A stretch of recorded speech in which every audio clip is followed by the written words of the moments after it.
reading the Book of Three. Um, Excuse my weirdly puffy hair. I slept on it weird, I guess. I don't know. I brushed it and it's still very fluffy. So we're gonna see how this settles throughout the day. I was like, I should go fix this, but then I was like, who's gonna see? And like you guys and anyone who has the internet could see, but also I don't care. So, chapter 13, The Hidden Valley. The impact of the heavy, furry body caught Terran full in the chest and sent him tumbling. As he fell, he caught a glimpse of Fluter. The bard, too, had been borne to the earth under the paws of another wolf. Ellenway still stood, though a third animal crouched in front of her. Terran's hand flew to his sword, and the grey wolf seized his arm. The animal's teeth, however, did not sink into his flesh, but held him in an unshakable grip. At the end of the ravine a huge robed figure suddenly appeared. Mellingar stood behind him. The man raised his arm and spoke a command. Immediately the wolf holding Terran relaxed his jaws and drew away, as obediently as a dog. The man strode towards Terran, who scrambled to his feet. You saved our lives, Terran began. We are grateful. The man spoke again to the wolves, and the animals crowded around him, whinnying and wagging their tails. He was a strange-looking figure, broad and muscular, with the vigor of an ancient but sturdy tree. His white hair reached below his shoulders, and his beard hung to his waist. Around his forehead he wore a narrow band of gold, set with a single blue jewel. From these creatures, he said, in a deep voice that was stern but not unkind, your lives were never in danger. But you must leave this place. It is not for the abode of men. We are lost, Terran said. We were following our horse. Mellingar? The man turned a pair of keen eyes on Terran. Under his brow they sparkled like frost in a valley. Mellingar brought me the four of you. I understood young Gurgi was alone. By all means, then, if you are friends of Mellingar. It is Mellingar, isn't it? She looks so much like her mother, and there are so many that I cannot always keep track of their names. I know who you are, Terran cried. You are Medwin. Am I now? The man answered with a smile that furrowed his face.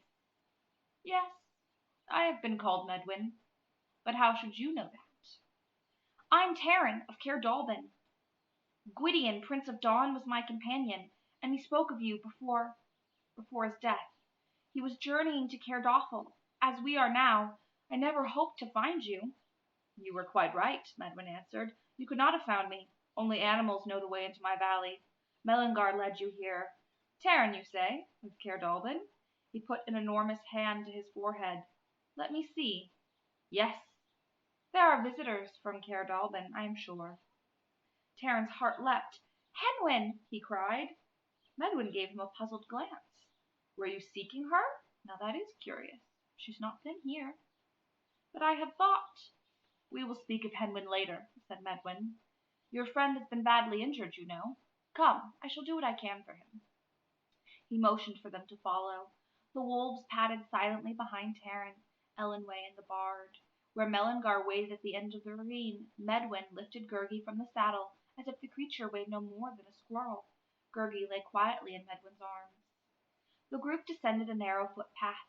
Medwin strode ahead, slowly and as powerfully as if a tree were walking. The old man's feet were bare, but the sharp stones and pebbles did not trouble him. The path turned abruptly, and then turned again, and Medwin passed through a cut in the bare shoulder of the cliff, and the next thing that Terran knew, they were suddenly emerging ooh, into a green sunlit valley. Mountains, seemingly impassable, rose on both sides. Here the air was gentler. Without the tooth of the wind, the grass spread rich and tender before him. Set among tall hemlocks were low, white cottages, not unlike those of Cair At the sight of them, Terran felt a pang of homesickness. Against the face of the slope of the cottages, he saw what appeared to be the first rows of moss-covered tree trunks. As he looked, to his surprise, they seemed more like weather-worn ribs and timbers of a long ship. The earth covered them almost entirely. Grass and meadow flowers had sprung up to obliterate them further, and make them part of the mountain itself. I must say the old fellow's well tucked away here, said Fluter. I never could have found the path in, and I doubt I could have found the path out. Taryn nodded. The valley was the most beautiful thing he had ever seen. Cattle grazed peacefully in the meadow. Near the hemlocks, a small lake caught the sky and sparkled blue and white. The bright plumage of birds flashed among the trees. Even as he stepped across the lush green of the turf, Taryn felt exhaustion drain from his aching body. "There's a fawn!" Ellen Way cried with delight. From the cottages, a speckled, long-legged fawn appeared and sniffed the air, and then trotted quickly towards Medwin. The graceful creature paid no attention to the wolves, but frisked gaily at the old man's side. The animal drew away shyly from the strangers, but her curiosity got the better of her, and soon she was nuzzling Ellen Way's hand. "I've never seen a fawn this close," said the girl. "Ashford never had any pets, not that any would stay with her. I can't blame them at all. This one's lovely. It makes you feel all tingly, as if you were touching the wind." Medwin, motioning for them to wait, carried Gurgie into the largest of the cottages. The wolves sat on their haunches and watched the travelers through slanted eyes. Half a dozen chickens clucked and pecked near a white hen house. The rooster raised his head to show a notched comb. "Those are Dobbin's chickens!" cried Taryn. "They must be! There's Brown Hen and the white, and I'd know that comb anywhere." He hurried over and clucked at them. The chickens, more interested in eating, paid little attention. Medwin appeared in the doorway. He carried an enormous wicker basket laden with jugs of milk, with cheese, honeycombs, and fruits that, in the lowlands, would not be in season for another month. "I shall look after your friend directly," he said. "Meantime, I thought you might enjoy—" "Oh, yes, so you found them, have you?" he said, noticing Taryn with the chickens. "Those are my visitors from Cair Dalbin. There should be a swarm of bees, too, somewhere about." "They flew away," Taryn said, "the same day Henwin ran off." "Then I imagine they came straight here. The chickens were petrified with fright. I could make no sense out of them at all.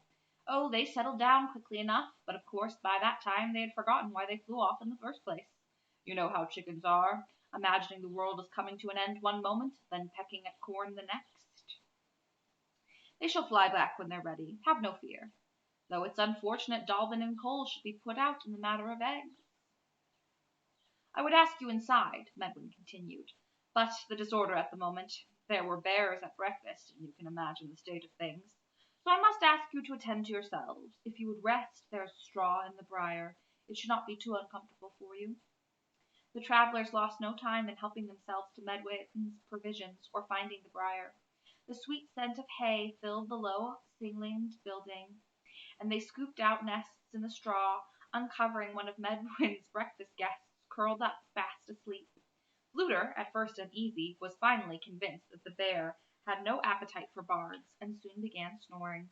Ellen Way dropped off to sleep in the middle of one of her sentences. Taryn had no desire to rest. Medwin's valley had refreshed him more than a night's slumber. He left the briar and strode across the meadow.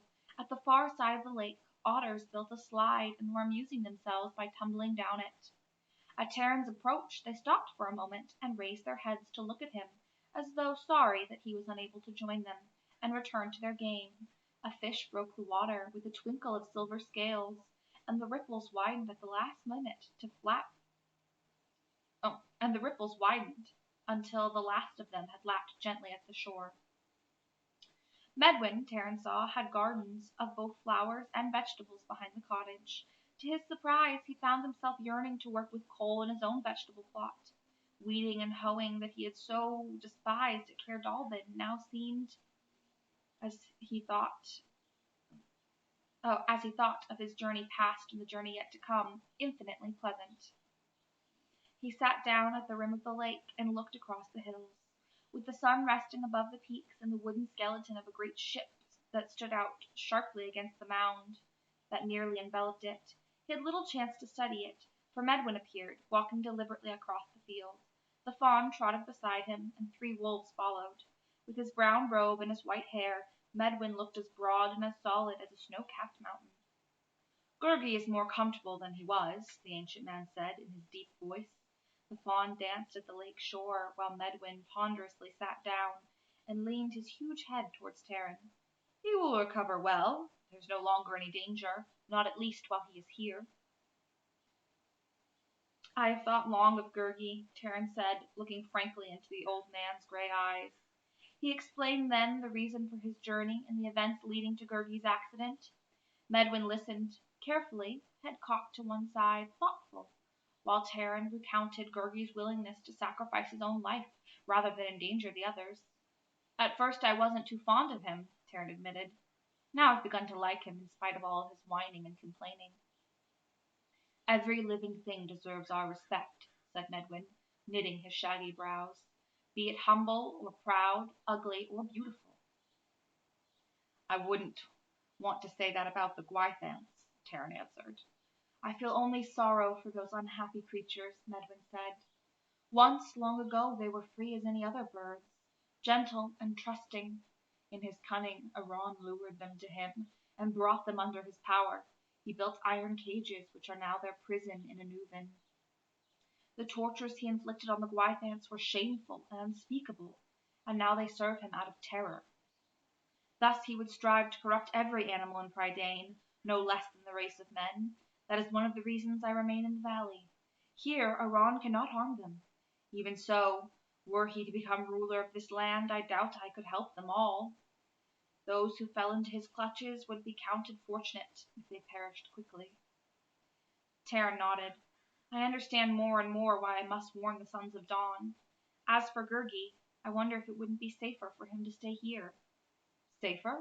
Asked Medwin. Yes, certainly. But it would hurt him grievously were you to turn him away now. Gurgi's misfortune is that he is neither one thing nor the other at the moment. He has lost the wisdom of the animals, but not gained the learning of men. Therefore both shun him. Were he to do something purposeful, it would mean much to him. I doubt he will delay your journey, for he will be able to walk as well as you by tomorrow easily. I urge you to take him. He may even find his own way of serving you. Neither refuse to give help when it is needed, Medwin continued, nor refuse to accept it when it is offered. Gwyther, son of Gwydir, learned that well from a lame ant, you know. A lame ant? Taryn said and shook his head. Dalban has taught me much about ants, but nothing of a lame one. It is a long history, Medwin said. Perhaps you will hear all of it another time. For the moment, you need only know that when Clyhook, or was it his father? No, it was young Clyhook. Very well. When young Clyhook sought the hand of fair Olwyn, he was given a number of tasks by her father, Yasplodin. He was the chief giant at the time. The tasks were what the tasks let's try that again. What the tasks were does not concern us now, except that they were very nigh impossible, and Clyhook could not have accomplished them without the aid of his companions. One of the tasks was to gather 9 bushels of flaxseed, though there was scarcely that much in all the land. For the sake of his friend, Gwythyr, son of Gwardal, undertook to do this. While he was walking over the hills, wondering how he might accomplish it, he heard a grievous wailing from an ant-hill. A fire had started around it, and the ants were in danger of their lives. Gwythyr, yes, I'm quite sure it was Gwythyr, drew his sword and beat out the flame. In gratitude, the ants combed every field they had until they collected 9 bushels. Yet the chief giant was picky and a disagreeable sort, and he claimed the measure was not complete. 1 flax seed was missing, and it must be delivered before nightfall. Gwythyr had no idea where he could find another flax seed, but at last, just as the sun had begun to set, he hobbled a lame ant carrying the heavy burden. It was a single flax seed, and so the last measure was fulfilled. I have studied the race of man, continued Medwin. I have seen that alone you stand as weak as reeds by a lake. You must learn to help yourselves, that is true, but you must also learn to help one another. Are you not, all of you, lame ants? Taryn was silent. Medwin put his hand into the lake and stirred the water. After a moment, a venerable salmon rippled up, and Medwin stroked the jaws of the huge fish. What is this place? Taryn finally asked in a hushed voice. Are you indeed Medwin? You speak of the race of men as if you were not one of them. This is a place of peace, Medwin said, and therefore not suitable for men, at least not yet. Until it is, I hold this valley for creatures of the forest and the waters. In their mortal danger they come to me, as if they have the strength to do so, and in their pain and grief. Do you not believe that animals know grief and fear and pain? The world of men is not an easy one for them. Dalbin, Terran said, taught me that the black waters flooded Prydain ages ago. David Nav Nevian built a ship and carried with him 2 of every living creature. When the waters drained away, the ship came to rest, no man knows where, but the animals who came were safe again into the world, and their young have never been forgotten. And here, Terran pointed towards the hillside, I see a ship, far from the water. Gwydion calls you Medwin, but I ask. I am Medwin, answered the white-bearded man. For all that my name may concern you, that is not important now. My own concern lies with Henwin. You've seen nothing of her, then? Medwin shook his head. What Lord Gwydion said is true.